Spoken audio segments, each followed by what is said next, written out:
Hello bachcho, let's read this question. The question says, during a chemical reaction with increase in time, rate of a reaction, option A decreases, option B increases, option C remains constant and option D show irregular trends. बच्चों इस question में हमसे पूछा गया है कि time के साथ हमारा केमिकल रिएक्शन में रेट पर क्या फर्क पड़ता है, क्या वो डिक्रीज करता है या इंक्रीज करता है या कांस्टेंट रहता है या फिर वो इरेगुलर ट्रेंड शो करता है। तो फर्स्ट ऑफ ऑल बात करते हैं हम हमारे क्वेश्चन के की कंसेप्ट के ऊपर। की कंसेप्ट क्या होगा बच्चों, हमारे पास change in rate with respect to time. हमें देखना है कि रेट पर क्या फर्क पड़ता है टाइम के साथ, जैसे जैसे टाइम बढ़ रहा है तो रेट पर क्या फर्क पड़ रहा है।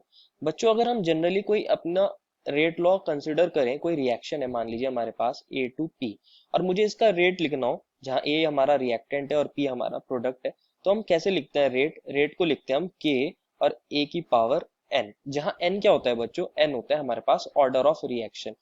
ये हमें एक्सपेरिमेंटली पता चलता है कि ऑर्डर क्या होगा हमारे पास रिएक्शन का।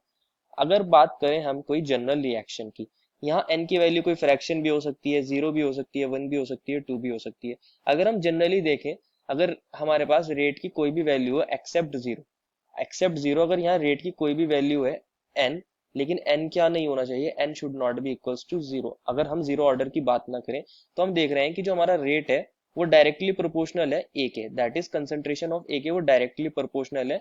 तो जैसे जैसे कंसंट्रेशन ऑफ ए बढ़ेगा रेट बढ़ेगा, और जैसे जैसे कंसंट्रेशन ऑफ ए घटेगा रेट घटेगा। और ए क्या होता है बच्चों, हमारा रिएक्टेंट। तो हम ऐसा कह सकते हैं कि रेट हमारी रिएक्टेंट की कंसंट्रेशन के डायरेक्टली प्रोपोर्शनल है।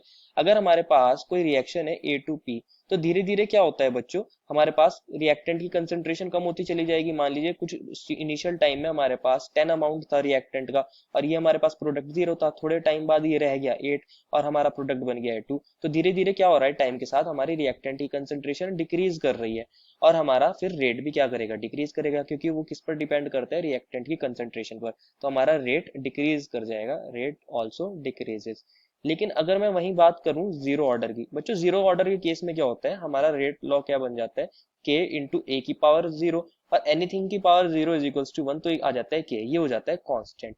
Only for zero order reaction हमारा रेट क्या होता है, कांस्टेंट होता है। बाकी सभी रिएक्शंस के लिए हमारा रेट डिक्रीज करता है विद इंक्रीज इन टाइम, क्योंकि रेट कंसंट्रेशन ऑफ रिएक्टेंट पर डिपेंड करता है। तो जनरली तो यही होगा ना, जनरल में हमारा क्या होगा कि रेट हमारा डिक्रीज कर रहा है। Therefore, the final answer is during a chemical reaction with increase in time, rate of a reaction decreases.